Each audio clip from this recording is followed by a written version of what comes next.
Ngayong araw guys, pupuntahan ko si Wannaplay sa bahay nila. Hindi ko alam ang mga mangyayari pero bahala na, magpapasama ako kay Daxma. Nakakaramdam na rin kasi ako ng kakaiba. Lagi pre, may mali talaga akong nakita. Tinan mo Okay naman po. Nung pinakilala siya ng ano? Nakakalata ako ha.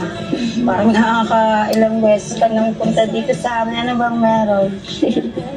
Ayun no, nagtinginan sila. Parang parang hindi seryoso. Alam mo yun? Parang wala talagang feeling sa isa't isa. Ayun no. Hindi masyadong dikit na dikit. Tapos yung holding hands nila, hindi maigpit. Basta, nararamdaman ko parang... Pinag-connect ako kasi yung mga pinupost nila guys nung nakaraan nag-iyak-iyakan si Wannaplay, diba? Tapos yung mga postura ni Nana De Coco parang hindi masaya. Ayoko na sanang mangialam sa kanila guys o manggulo, kaso nga lang yung nararamdaman ko talagang kakaiba. Tignan nyo naman kasi parang naiilang sila sa isa't isa. Ako lang ba yung nakakahalata o kayo rin ba? Kaya naman hindi na ako nagdalawang isip para magtungo sa bahay nila. Bahala na kung anong isipin niya. Sure ka tol, dyan yung bayan lang. Oo, dito nga pre, katawin mo na lang. Video mo tol. Kagi, kinakabahan ako. Okay lang yan. Sure ka? Oo. Diyan kaya siya? Si Wannaplay. Wait lang po, tawagan ko na po. Kahiya-hiyaman tong ginawa kong to guys, pero kailangan kong isaalang-alang para mawala na yung gumugulo sa isip ko. Okay lang ba? Usap tayo sa loob. Ay, tungkol sa... Tara. Tara, pasok. Okay lang, video ako. Sige, okay. Hindi, ang gusto ko sana yung klaro kung meron ba talagang kayo na ko kasi ilang araw na hindi mapakali. Sa amin ni Nana Di Coco. Bale, ito kung mapapanood mo ito ni Nana Di Coco, sasabihin ko na talaga yung totoo. Kasi ako talaga niipit din sa sitwasyon eh. Sa akin talaga binubulgar yung mga Alam galit. ko na yun, kaya nga kinaklaro ko eh. Kasi alam ko, hindi ka naman talaga ganun eh. Bale, ayun na nga. Kasi nga ayaw ko rin naman talaga masira yung pagkakaibigan natin. Pero sa nangyari talaga, naawa talaga ako sa part ni Nana Di Coco. Gawa ng kunyari, naka-live ka, papasok siya sa live mo. Pag niyaya ka niya makipaglaro, tatawagan ka niya, binablock mo na lang bigla. Di ba? Hindi tama yun. Kaya naawa talaga ako sa kanya. Parang nasunod na lang ako sa gusto niya. Kahit na ayaw ko masira yung pagkakaibigan natin. So parang pinagselos na ako ganun. O parang ganun na nga. Para matingin din namin kung gano'n mo talaga sa kagusto. Kasi, Pero ano, ayaw mo talaga, parang pinilit ka lang. ayaw ko talaga kasi nga, ang lalim ng mga pinagsamahan din natin, di ba? Tropa tayo eh. Content creator tayo eh. Na-realize ko nga rin kasi, sabi ko, bigyan ko si Wannaplay. Nireview namin kanina yung video, yung content niya. Sabi ko parang, May mali talaga. oo, may mali. May mali kaya sabi ko sa kanya, alam ba niya yung bahay? Kasi, kaya gusto kong mangyaring ganito, parang nagkakalabasan na rin na ugali yung sinana Di Coco sa akin. Kasi ikaw din, ipit ka, di ba? Ako talaga naiipit dito, kung makikita mo naman talaga parang lahat ng batong galit sa akin talaga. Gagi, pinagselos lang pala ako ni Nana Di Coco. Sorry, naiipit ka lang. Sorry din tol, naging ano sa'yo dito. Yung din talaga ang mali mo, kaya maski sa Yung wala yung purpose ng video, ay gusto ko mag-video. Kasi guys, pinilit lang pala siya ni Nana Di Coco na pagsilosin ako kahit ayaw niya kasi malalim yung pagkakaibigan namin eh. So, nagkamali kami ni Daxma sa part na yun kasi agad kami sa kanya, iusgahan agad namin siya. Ayaw sana sumunod ni Wannaplay kay Nana Di Coco kaso nga umiiyak daw yung Nana Di Coco. Kesyo, ganto na binablock ko daw siya pag niyayaya ko mag-ML. Tapos binabaliwala ko lang, hindi ko nire-replyan. Napakababaw ng rason na yun eh. Kung totoosin lang, syempre, ito si Wannaplay, mabait, naaawa sa mga simpleng ganun na syempre, ikaw ba naman umiiyak sa harapan mo eh, di ba? Yung nagpapawa effect eh, no? Sorry. Andiyan ba si mama mo? Andiyan siya. Sorry, makausap sana si tita kasi Pinakilala ko sa kanya, pinakilala ko sa kanya si Nana Di Coco. oo. Hindi rin pala totoo yun. Nadali na. Alam mo na Di Coco, talagang pinag-away-away mo pa kami. Sorry. Medyo gumaan na yung pakiramdam ko guys kasi kahit papaano nagkaayos na kami ni Wannaplay, pero yung ginawa ni Nana De Coco hindi ko mapapalampas yun. Ilang araw ko nang pinaplano yung ipapagawa kong billboard sa Manila. Marami na ring oras at panahon ang aking naaksaya. Hanggat hindi ko kasi napapatunayan at napapakita sa kanila, wala sa aking naniniwala. Naku, huwag mo itutuloy yun! Akala mo basta-basta magpagawa ng billboard dyan sa Maynila? Naku, maisipan mo naman siya. Akala mo naman napakadali! Naku, oo nga, mahirap magpagawa ng billboard doon. Kasi parang may stress pa ako dyan, buntis pa naman ako. Hindi nga talaga biro magpagawa ng billboard. grabe Baka naman. marami pang mambas sa'yo ka mo. Ma!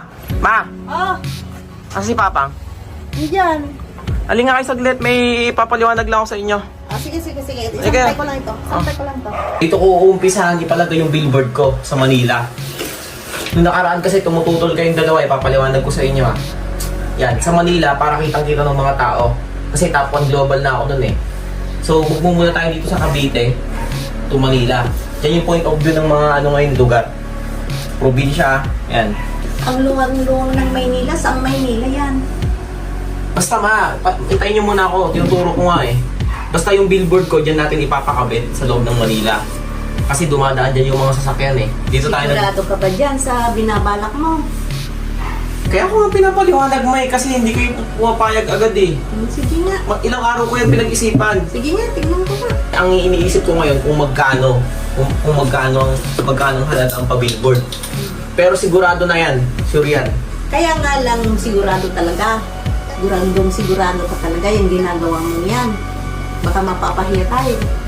Ba't ako mapapahiya? Kaya nga inaaral natin.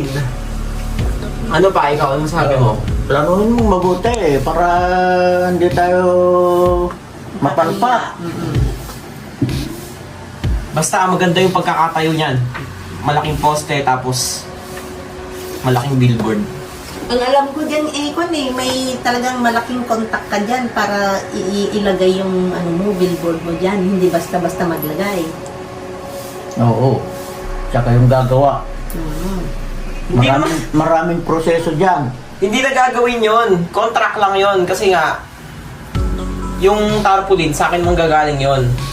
Kumbaga parang eto na nga eh. Tapos yung magtatayo. Yung yun, ano rin yun, ako na bahala dun. Sige. Wala ka. Kung yan ang alam mo nakakabuti sa'yo. Asan yung tarpaulin mo? Napagawa Yung, mo na? yung ipapabillboard ko. Oo. Wala Saan? kang problemahin dyan. Oh! Sabi ko naman sa inyo eh. Ganon? Surprise! Makikita yan ng buong Pilipinas sa Manila. Yan. Ayos ba? Ayos! Itsura ko dyan. Top 1 global, ganyan yung itsura, di ba? Sige. Sige. Ayos. Ayos. Sabi ko naman sa inyo eh. Okay. Worth it. Orchid. Sige. Sabi ko naman sa inyo guys, matutuwa sila pag pinaliwanag kong maigi. Nung una tutol sila sa pagpapabillboard ko. O, ngayon nakita nila. Di ba? Very good. Very good. Bali kung susumain kasi natin guys, konti na lang rin yung hahabulin ko para makapasok ako sa top global. Papalakpakan ako ng marami, di magtatagal.